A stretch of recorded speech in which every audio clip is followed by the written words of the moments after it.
hoje nós vamos ter uma sistemática um pouco diferente das nossas palestras, né? Vão ter 2 palestras.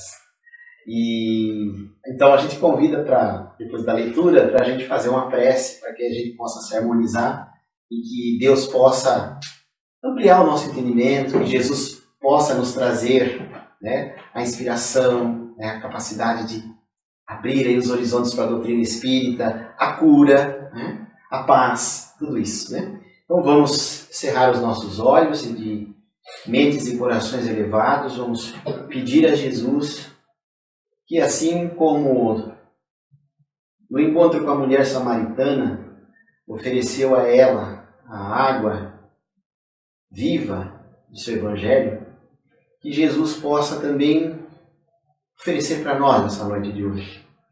Que nós possamos beber desta água e entender um pouco mais das tuas palavras sobre a ótica da nossa doutrina espírita, que nós possamos receber as bênçãos do mais alto, que nós possamos sair daqui um pouco mais harmonizados para enfrentar as lutas, as dores do caminho.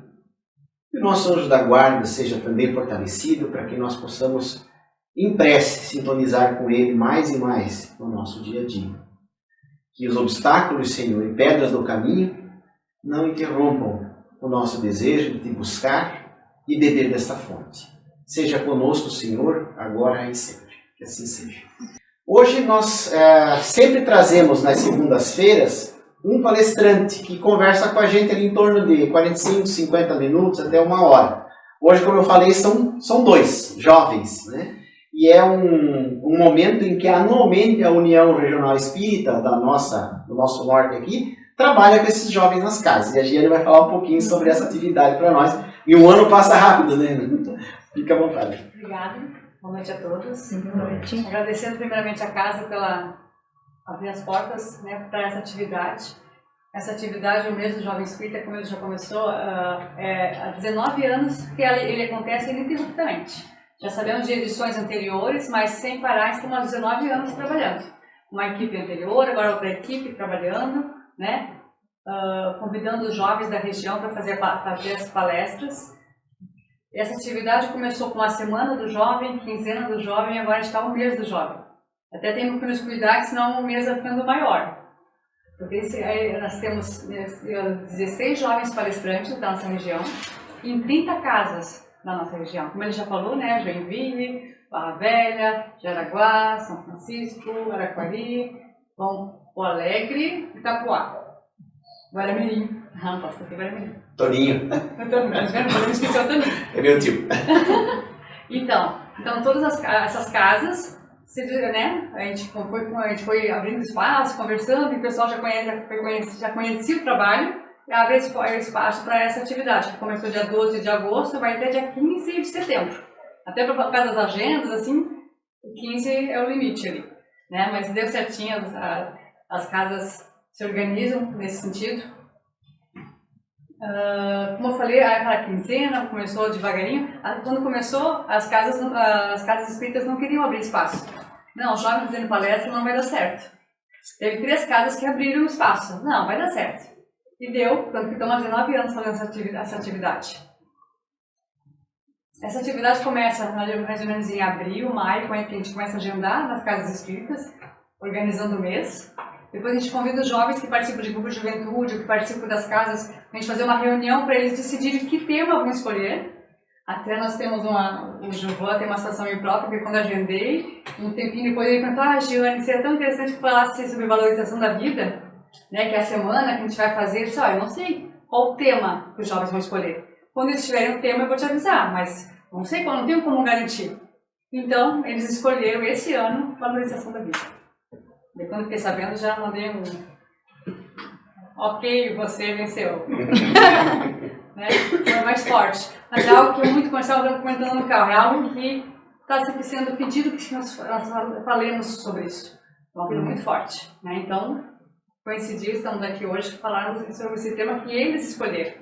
Entre vários temas, subtemas, cada jovem escolheu o seu. Eles tiveram um mês para preparar, em cima das obras básicas, das obras próximas, assim, né, do Espiritismo, e depois eles apresentam para a equipe. Então a palestra deles é avaliada, né? Então não vem aqui falar qualquer coisa. Nós sabemos o que eles estão falando. A gente orienta, sugere, mas a pesquisa, a busca e o caminho é deles. É muito próprio, porque tem jovens que têm 2 temas no mesmo tema, o caminho da palestra é totalmente outro. E tão bonito quanto. Então é isso que é o legal. E a questão do jovem, os trabalhadores do futuro, na verdade eles são trabalhadores do presente. Estão trabalhando junto com nós agora, em parceria, os jovens e os jovens há mais tempo. Né? Vamos ficar nessa linha. Então esse é o objetivo. Né? Então eu vou passar a palavra para os nossos jovens. A gente vai começar com a Lara, que vai falar sobre a violência. E a Lara vai se apresentar aí, né? Boa noite a todos. Meu nome é Lara, eu sou trabalhadora do Centro Espírita André Luiz de Joinville e hoje eu vou falar sobre o tema violência. Temos a revista Reformador de janeiro de 2007 uma reportagem onde nos diz que estamos vivendo uma fase de transição da humanidade, que seria mais ou menos um mundo de provas e expiações que está gradativamente indo para o mundo de regeneração. Só que o mundo de regeneração, ele não é um mundo superior ou feliz, mas ele será um local onde os seus habitantes terão a convicção de que são espíritos imortais, temporariamente encarnados na Terra com o objetivo de se aprimorarem moral e intelectualmente, já interessados de forma voluntária e conscientemente em atender à lei do progresso, que é a lei de Deus. Esse mundo de regeneração, todavia, ele ainda não está pronto. Ele vai ser construído pouco a pouco, através do adequado comportamento dos seus habitantes, os quais estarão empenhados em amar seu semelhante, silenciando os impulsos de cólera e de ódio, em ser mais honestos, convencidos que a desonestidade é nociva, especialmente para quem a exercita, em ajudar o próximo em tudo o que for necessário, certos de que a solidariedade vivenciada retorna em forma de segurança, paz, harmonia e justiça social, e em ser fortes na prática do bem, cientes que a ausência do bem abre espaço para a presença do mal, com os sofrimentos dele decorrentes. Temos no Livro dos Espíritos, na questão 932, a seguinte pergunta: por que no mundo, tão a miúde, a influência dos maus sobrepuja a dos bons? E os espíritos nos respondem: por fraqueza destes. Os maus são intrigantes e audaciosos. Obrigada. Os bons são tímidos. Quando estes o quiserem, preponderarão. Essas observações não nos deixam dúvidas que quando os bons deixarem de ser tímidos e praticarem a bondade no limite das suas possibilidades, eles serão mais fortes que o mal e o bem vai prevalecer. E todos os que têm conhecimento dos ensinos espíritas, mesmo que pouco, estão em condições de se empenhar na colaboração na edificação desse mundo novo, construindo em si mesmos o homem novo pela prática do Evangelho, que é a expressão maior da lei de Deus, que Jesus ensinou e nos exemplificou. E a construção desse mundo de regeneração, ela já se iniciou. E quanto antes participarmos individualmente dessa obra, vai ser melhor para nós e para aqueles que nos cercam. E passaram milhares de anos nos quais as buscas de conhecimento foram compensadas por descobertas de várias naturezas, científicas, tecnológicas, de melhorias nos usos e costumes, na saúde e no bem-estar. Mas todo esse acervo, aplicados à vida humana, não evitou que o homem fosse dominado pelo egoísmo, pelo orgulho, pela vaidade e pela indiferença aos sentimentos alheios. E a violência e os bolsões de misérias, só para citar dois flagelos, eles estão presentes em todo o mundo. E isso comprova que só o progresso intelectual, apenas aplicado à vida material, não traz a verdadeira felicidade nem para os indivíduos, nem para as coletividades. E para a conquista da felicidade, se faz necessário ou indispensável que na humanidade haja o progresso moral. Porque é através dele que o homem refreia suas paixões mais variadas para partilhar com seus semelhantes a paz, a fraternidade e o amor.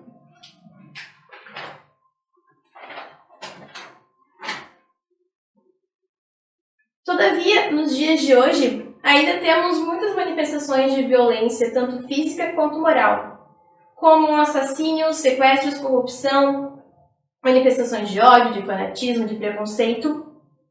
E muitas vezes isso nos faz crer que o mal está levando a melhor. Só que na realidade é apenas sinal do seu desespero e sua vitória aparente. E a grande maioria dos homens tem dificuldade em compreender que o mal é transitória criação nossa. E essa dificuldade reside no fato de não se admitir a reencarnação, que a existência atual do indivíduo e da sociedade reflete as ações das existências anteriores, e que colhemos, na atualidade, o bem e o mal que plantamos em existências passadas. E muitas vezes tem se perguntado onde está Deus que não vê tudo isso e por que pelo ato da sua vontade não transforma essas coisas ruins. E enganam-se, portanto, os homens maus quando acreditam que estão trabalhando contra o bem, porque na realidade eles são ferramentas divinas a serviço da lei da evolução, que faz com que todos nós sejamos conduzidos a Deus. Logo, o próprio homem é instrumento de que Deus se serve para atingir seus fins, que são a perfeição. E a Terra, onde vivemos, é uma escola milenar da nossa recuperação. E para que o planeta galgue a condição de escola regeneradora, nada mais justo que sejamos submetidos ao processo de lapidação, exigindo-se de nós o exercício da paciência ativa, da fé com obras, do amor incondicional ao próximo e da justiça social. E são aqueles que são maus, temporariamente, os nossos treinadores. E essa educação renovadora para o bem, ela já existe na humanidade, mas também existem ainda muitas tendências para o mal. E isso é uma característica que reside os mundos inferiores em luta por aperfeiçoamento. Então, essa predominância do bem sobre o mal torna-se muito lenta, já que depende da adesão individual de cada um que dispõe de livre-arbítrio. E os esforços, no sentido da edificação, variam de cada criatura. Assim como uma árvore produz flores e frutos, de acordo com a sua espécie, cada trabalhador na seara do bem contribuirá conforme as suas possibilidades, sua evolução, sua coragem, sua vontade de servir. E cada servidor precisa se convencer de que as experiências humanas, mesmo quando visam ajudar o próximo, não são postos de prazer, mas sim meios de aprendizado com as naturais dificuldades, incompreensão e até mesmo ingratidões. É importante a gente não desanimar diante de tais estorvos, mas sim seguir adiante com um trabalho útil. E esse foi o exemplo que Jesus nos ensinou, sem esperar pelo reconhecimento dos outros. E todos nós, habitantes desse planeta, somos portadores de deficiências íntimas que necessitam retificações. E não basta simplesmente a aceitação de verdades religiosas e de ideologias edificantes, que auxiliam a elevação, mas sim é preciso que sejam bem compreendidas e aplicadas e praticadas. Temos a revista O Reformador, de julho de 2006, essa reportagem sobre crises sociais, onde essa matéria nos diz que os conflitos sociais, eles representam uma das principais causas de sofrimento no mundo, seja pelo colapso às necessidades básicas, atendimento às necessidades básicas, que são alimentação, habitação, saúde, segurança e transporte. E a doutrina espírita vem esclarecer que, em certas circunstâncias, esses conflitos podem produzir reações positivas por parte de alguns governantes e de pessoas mais esclarecidas, formadoras de opinião, desenvolvendo ações efetivas, capazes de modificar o curso nefasto dos acontecimentos. E Allan Kardec observa que em todas as épocas da história, após as grandes crises sociais, se seguiu uma era de progresso. Ainda sobre as crises sociais, nós temos a violência no lar, que por sua vez se origina de alguns fatores psicossociais e econômicos sociais, que não resolvidos ou mal administrados, produzem um estado generalizado de violência na sociedade. E essa violência doméstica e violência urbana parece que está ocorrendo de maneira crescente nos últimos tempos. Isso é espelho da criatura humana que está espiritualmente doente. E o homem é muitas vezes causador de seus próprios infortúnios, mas em vez de reconhecê-lo, acha mais simples e menos humilhante culpar a Deus, a sorte. E hoje em dia, todo esse quadro de violência muitas vezes nos amedrontado. Estamos cada vez mais aumentando os muros ao redor das nossas casas, colocando cercas elétricas, e mesmo assim a gente ainda não se sente totalmente seguro. E o terrorismo urbano, ele é um ato de extrema violência, aplicado por personalidades extremistas e fanáticas, por meio de ações homicidas. E são classificados como atos terroristas, os atentados à bomba, sequestros, guerras biológicas e outras ações semelhantes. E o método básico do terrorismo é a destruição da vida humana em nome de certos princípios ideológicos, políticos ou religiosos. E sobre isso, nós temos no Livro dos Espíritos, na questão 742, o seguinte. A pergunta: que é o que impele o homem à guerra? E a resposta dos Espíritos: predominância da natureza animal sobre a natureza espiritual e transbordamento das paixões. No estado de barbárie, os povos um só direito conhecem, o do mais forte. E na questão 745, pergunta: que se deve pensar daquele que suscita a guerra para proveito seu?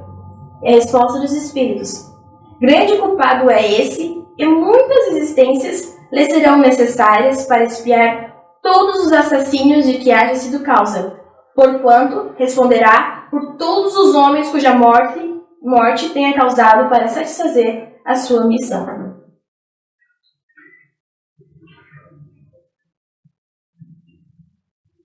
Ainda seguindo esse assunto da violência urbana, temos visto nos dias de hoje, nas redes sociais, as mais diversas manifestações de ódio das pessoas, umas contra as outras, por muitas vezes motivos fúteis, por apenas discordar de uma opinião pessoal a respeito de algum determinado assunto. E sobre isso, Joana de Ângeles, num livro psicografado por Divaldo Franco, que é Origens do Sofrimento, temos a seguinte explicação. Joana nos diz: jamais havendo motivo que lhe justifique a existência, o ódio é responsável pelas mais torpes calamidades sociais e humanas de que se tem conhecimento.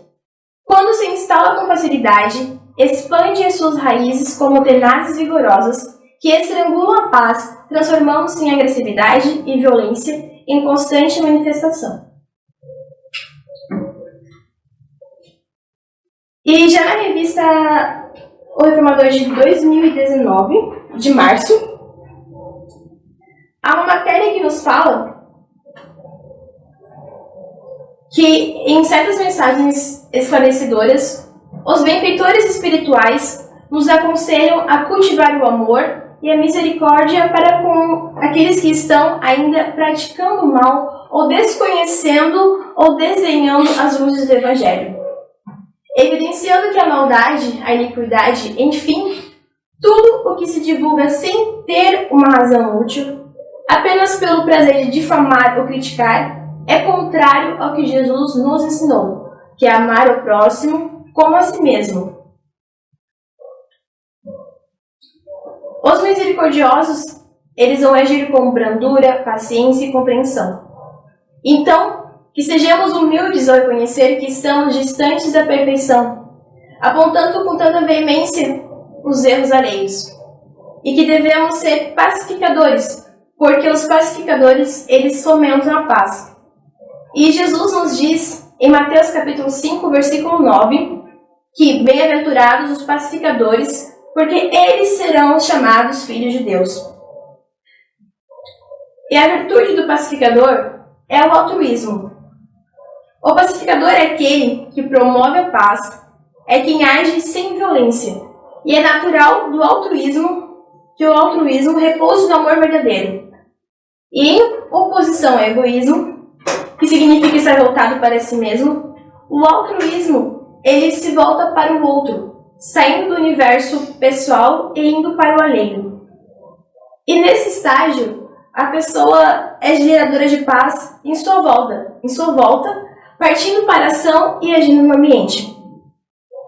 E somente vamos atingir esse estado quando já estivermos pacificados dentro da gente.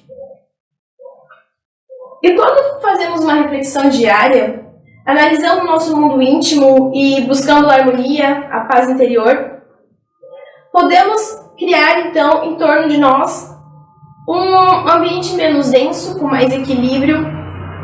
Isso vai se refletir na nossa vida profissional, no nosso lar, na comunidade religiosa a que pertencemos.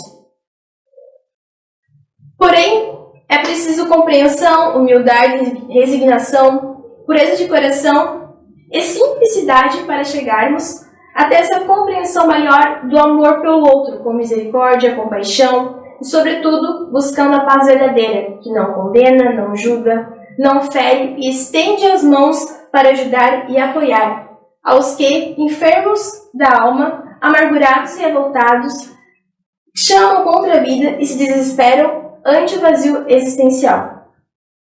Nós somos responsáveis pelo ambiente que criamos. E Emmanuel nos diz que entre os seres humanos ocorre uma terrível comunhão negativa de sofrimentos. E inspiramos em suas ideias alguns conceitos que podem ajudar na elaboração de ações conscientes para sairmos dessa negatividade coletiva. Primeiro, que sempre há bons caminhos para nossas escolhas. Segundo, é necessário sabermos qual princípio mórbido ainda agasalhamos em nós. E o princípio mórbido seria algo doentio, algo negativo. E terceiro, precisamos ampliar nossas vistas para além da escravização aos nossos pendores e nos vermos como seres de possibilidades mais amplas.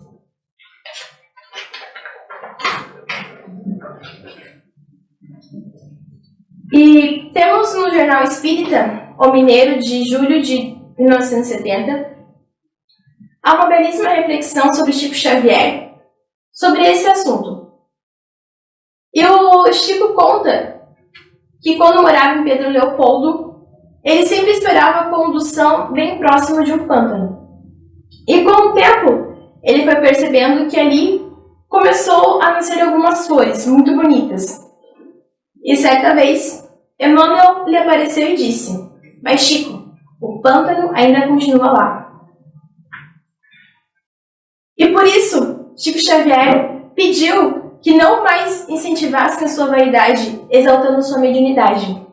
E disse: "Me sinto na condição do charco, que pela misericórdia de Deus, um dia recebeu essas flores, que são os livros, e que pertencem muito mais a vós outros do que a mim. E por fim, pediu sinceramente que todos orassem por ele, para que um dia conseguisse drenar seu próprio pântano. Portanto, um princípio mórbido é um pântano que criamos em nós mesmos. Ainda assim, nós podemos servir trabalhando no bem, criando essas lindas flores, através do benefício do próximo. E que quanto drenamos o nosso pântano, que sirvamos no bem. Só não devemos fixar demais na contemplação dessas flores, como se fossem garantia da drenagem do pântano. Se permanecemos homens viciosos, vamos nos tornar homens pântanos, submetidos aos princípios equivocados que estarão sempre fazendo eco, apesar da nova posição espírita que assumimos perante a nossa consciência. E não podemos combater isso com orgulho, egoísmo, vaidade ou ostentação, nem também com aparências. Precisamos criar na alma novos princípios salutares como fundamentos benéficos de seus pensamentos e ações no bem. E para encerrar, eu vou ler um poema da Maria Dolores.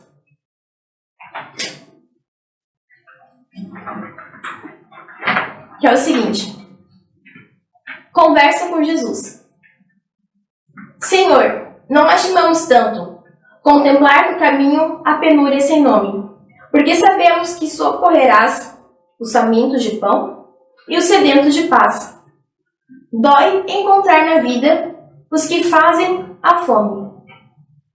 Ante aqueles que choram, não lamentamos tanto, já que estendes o braço aos que gemem de angústia e de cansaço. Deploramos achar nas multidões do mundo os que abrem na terra as comportas do pranto. Não lastimamos tanto os que se esfalfam carregando a aflição de fé e a cruz, de vez que nós sabemos quanto assistes os humildes e os tristes. Lastimamos os cérebros que brilham e sonegam a luz. Não deploramos tanto os que suportam sarcasmo e solidão na carência de amor. Porquanto tem nas mãos, hora por hora, no consolo e no apoio a todo ser que chora, lamentamos fitar os amigos felizes que alimentam a dor. É por isso, Jesus, que nós te suplicamos, não nos deixe seguir-te o passo em vão. Que o prazer do conforto não nos vença, livra-nos de tombar no pó da indiferença. Ainda que a aprovação nos seja amparo e guia, toma e guarda em serviço o nosso coração. Muito obrigada. Boa noite a todos. Boa noite. Meu nome é Breno, eu sou da Casa Espírita Paz do Senhor, também de Joinville, e hoje eu vou apresentar a minha palestra sobre suicídio. Você sabe por que as pessoas cometem suicídio? Tem várias causas que nos fazem cometer o ato. Algumas delas são a solidão, a depressão, violência, abuso de todo tipo e a pobreza, entre outros. Todos nós temos muita dúvida sobre o nosso futuro.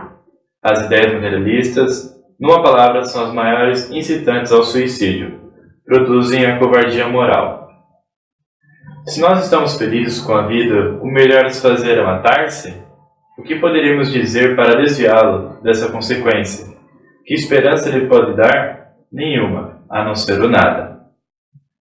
Daí se segue concluir que, se o nada é o único remédio heróico, a única perspectiva, mais vale cair nele imediatamente e não mais tarde para sofrer por menos tempo. O crente sabe que a existência se prolonga indefinidamente para além do túmulo.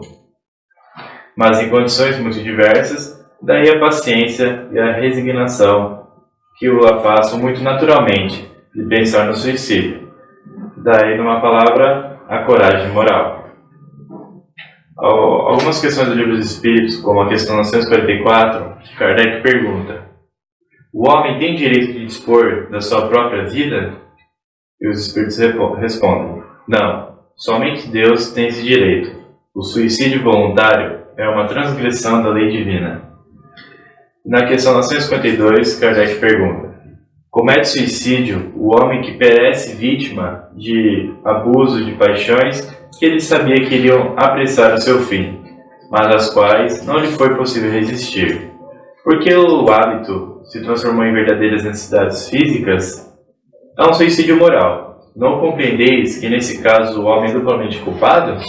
Há nele falta de coragem, bestialidade e, além disso, esquecimento de Deus. E na questão 952, será mais ou menos culpado do que o que tira a própria vida por desprezo? É mais culpado porque eu tenho o tempo de refletir sobre o seu suicídio, naquele o que faz instantaneamente. Há por vezes uma espécie de desvario, que tem alguma coisa da loucura. O outro será muito mais punido, porque as penas são sempre proporcionais à consciência que se tem das faltas cometidas. Os tipos de suicídio podem ser classificados como direto, ou intencional ou indireto. O suicídio intencional resulta de ato consciente, há planejamento da morte, às vezes com detalhes. O suicídio indireto resulta de hábitos e comportamentos viciosos, que lesam a saúde física, como fumar, beber. No suicídio intencional, sem as atenuantes da moléstia ou da ignorância, há que considerar não somente o problema a ignorância, há que considerar não somente do problema da infração antes das leis divinas, mas também o ato de violência que a criatura comete contra si mesma, por meio de premeditação mais profunda, com um remorso mais amplo. O segundo tipo de suicídio direto e indireto surgem as distonias orgânicas derivadas, que correspondem a diversas calamidades congênitas, inclusive a mutilação e o câncer, a surdez e a mudez, a cegueira e a loucura, a representar a terapêutica providência na cura da alma. As consequências do suicídio, independente da forma como se manifesta, sempre produz sofrimento, no curto, médio ou longo prazo. Em ambos os planos da vida, o espiritual e o físico. Na questão 956, Kardec pergunta: aqueles que não podem suportar a perda dos entes queridos se matam na esperança de se juntarem a eles, atingir seu objetivo? O resultado que colhem é muito diverso do que esperavam. Em vez de se unirem ao objeto de sua afeição, deles se afastam por mais tempo, já que Deus não pode recompensar o ato de covardia, nem o insulto que lhe fazem ao duvidarem da sua providência. Pagarão esse instante de loucura com aflições ainda maiores do que pensavam abreviar e não terão para compensá-las a satisfação que esperavam. Na questão 957, quais são, em geral, com relação ao estado do espírito, as consequências do suicídio? As consequências do suicídio são muito diversas, não há apenas fixadas. Em todos os casos, são sempre relativas às causas que o produziram. Há, porém, uma consequência a qual o suicida não pode escapar: o desapontamento. Ademais, a sorte não é a mesma para todos. Depende das circunstâncias. Alguns espiam sua falta imediatamente, outros em outra nova existência, que será pior do que aquele cujo interromperam. A prevenção espírita contra o suicídio são ações de apoio usualmente disponibilizadas no centro espírita, como prece, passe, estudo, trabalho no bem, diálogo fraterno, esclarecimento doutrinário e espíritos obsessores, e entre outros. E quando a ideia de suicídio porventura te assome a cabeça, reflete, antes de tudo, na infinita bondade de Deus, que te instalou na residência planetária, solidamente estruturada a fim de surtar-se a segurança no espaço cósmico. Em seguida, ora, pedindo socorro aos mensageiros da providência divina. Medita no amor e na necessidade daqueles corações que te usufruem a convivência, ainda que não lhes conheças de todo o afeto que te consagram, e embora a impossibilidade em que te reconheces para medir quanto vales para cada um deles. É razoável ponderares quantas lesões de ordens mental lhe causaria com violência praticada contra ti mesmo. Se a ideia perniciosa continua a atordoar-te, mesmo que te sintas doente, refúgia-te no trabalho, em que te mostre útil aos que te cercam. Visita um hospital onde consigas avaliar as vantagens de que dispõe, em conforto, com grande número de companheiros portadores da moléstia irreversíveis. Vai pessoalmente ao encontro de algum instituto beneficente, a qual se recolhe irmãos necessitados de apoio total, para os quais, alguns momentos de diálogo, amigos se transformam em preciosas medicações. Lembra-te de alguém que saibas em penúria e busca alisar-te com esse alguém, procurando aliviar-lhe a carga de aflição. A prece é de valor inestimável para os que sofrem. Devemos orar sempre que estivermos diante de um desafio existencial, sempre que formos atingidos pelas provações da vida. Nesse sentido, o espírito suicida, ou alguém que queria fugir da vida, independentemente das causas geradoras do seu sofrimento, deve buscar conforto espiritual na prece. A prece é recomendada para todos os espíritos. Renunciar à prece é desconhecer da bondade de Deus, é recusar para si a sua existência, e para outros, abrir mão do bem do que lhe pode fazer. A consciência humana é indestrutível. Portanto, o suicídio de qualquer espécie é arrematado à loucura, um salto no desconhecido abismo de imprevisível desesperação. Agora eu vou ler uma historinha sobre o Divaldo, que aconteceu com ele, que se chama O Suicida do Trem. Eu nunca me esquecerei que um dia havia lido no jornal acerca de um suicídio terrível que me impactou. Um homem jogou-se sobre a linha férrea, sobre os vagões da locomotiva, e foi triturado. E o jornal, como todo estardalhaço, contava a tragédia dizendo que aquele era um pai de 10 filhos, um operário modesto. Aquilo me impressionou tanto que resolvi orar por esse homem. Dei uma cadernetinha para anotar nomes de pessoas necessitadas. Eu vou orando por elas e de vez em quando digo: se esse aqui já evoluiu, vou dar o seu lugar para outro. Não posso fazer mais. Assim coloquei o nome na minha caderneta de preces especiais. As preces que faço pela madrugada, na minha janela eu vejo uma estrela e acompanho o seu ciclo. Então fico orando. Olhando para ela, conversamos. Somos muito amigos. Já faz muitos anos e ela é paciente. Sempre aparece no mesmo lugar e desaparece no outro. Comecei a orar por esse homem desconhecido. Fazia minha prece, intercedia, dava uma de advogado e dizia: meu Jesus, quem se mata, como minha mãe dizia, não está com juízo no lugar. Vai ver que ele nem quis matar-se, por as circunstâncias. Orava e pedia, dedicando-lhe mais de 5 minutos. E eu tenho uma fila bem grande, mas esse era especial. Passaram-se quase 15 anos e eu orando por eles diariamente, onde quer que eu estivesse. Um dia eu tive um problema que me fez sofrer muito. Nessa noite, cheguei à janela para conversar com a minha estrela e não pude orar. Não estava em condições de interceder pelos outros. Encontrava-me com uma grande vontade de chorar, mas sou muito difícil de fazê-lo por fora. Aprendi a chorar por dentro. Fico aflito, experimento a dor e as lágrimas não saem. Daí a pouco, a emoção foi me tomando e, quando me dei conta, chorava. Nesse ínterim, entrou um espírito e me perguntou: por que você está chorando? Ah, meu irmão, respondi, hoje estou com muita vontade de chorar, porque sofro um problema grave, e como não tenho quem queixar, portanto eu vivo para consolar os outros, não lhe posso contar o meu sofrimento. Além do mais, não tenho esse direito. Aprendi a não reclamar e não estou me queixando. O espírito retrucou: Divaldo, e se eu lhe pedir para que você não chore, o que você fará? Hoje nem me peça, porque é o único dia que eu consegui fazê-lo. Deixe-me chorar. Não faça isso, pediu. Se você chorar, eu também chorarei muito. Mas por que você vai chorar? Perguntei. Porque eu gosto muito de você, e amo muito a você, e amo por amor. Como é natural, fiquei muito contente com o que ele me dizia. Você me inspira muita ternura, prosseguiu, e eu amo por gratidão. Há muitos anos, eu me joguei embaixo das rodas de um trem, e não há como definir a sensação da eterna tragédia.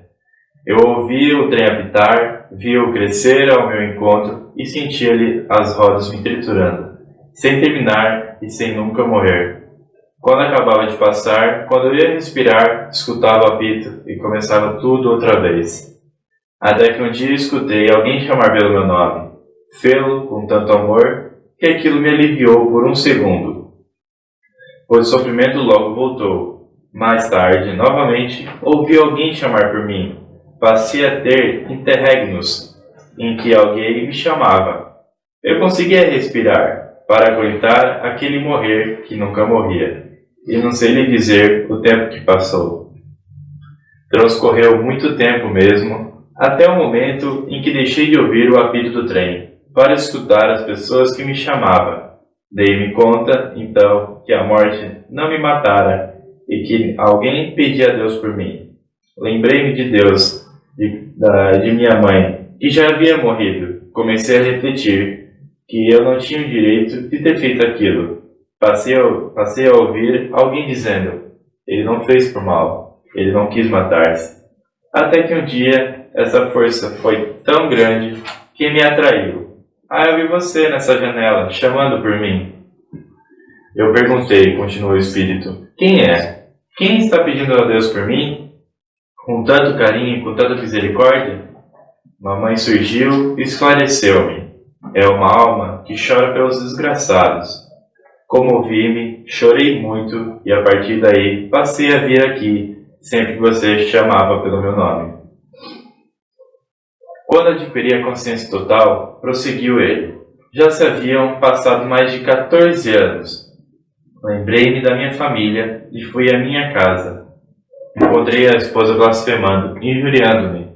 Aquele desgraçado desertou, reduzindo-nos à mais terrível miséria. A minha filha é hoje uma perdida, porque não teve comida e nem paz, e foi-se vendê-lo para tê-los. Meu filho é um bandido, porque teve um pai egoísta, que se matou para não enfrentar a responsabilidade. Deixando-nos, ele nos reduziu a este estado. Senti-lhe o ódio terrível.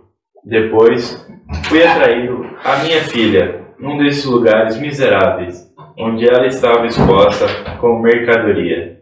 Fui visitar meu filho na cadeia. Divaldo falou-me emocionado. Aí eu comecei a somar as dores físicas, a dor moral, dos danos que o meu suicídio trouxe. Porque o suicida não responde só pelo gesto, pelo ato da autodestruição, mas também por toda uma onda de efeitos que decorrem do seu ato insensato, sendo tudo isto lançado a seu débito na lei de responsabilidades. Além de você, mas ninguém orava, ninguém tinha dó de mim, só você, um estranho. Então hoje, que você está sofrendo, eu lhe venho pedir, em nome de todos nós, os infelizes, não sofra, porque se você entristecer, o que será de nós? O que somos permanentemente tristes? Se você agora chora, que será? Se você agora chora, que será de nós, que estamos aprendendo a sorrir com a sua alegria? Você não tem o direito de sofrer, pelo menos por nós, e por amor a nós. Não sofra mais. Aproximou-se, me deu um abraço, encostou a cabeça no meu ombro e chorou demoradamente. Doloridamente ele chorou. Igualmente emocionado, falei-lhe, perdoe-me, mas eu não esperava comovê-lo. São lágrimas de felicidade. Pela primeira vez, eu sou feliz, porque agora eu posso me reabilitar. Estou aprendendo a consolar alguém, e a primeira pessoa a quem eu consolo é você. Muito obrigado.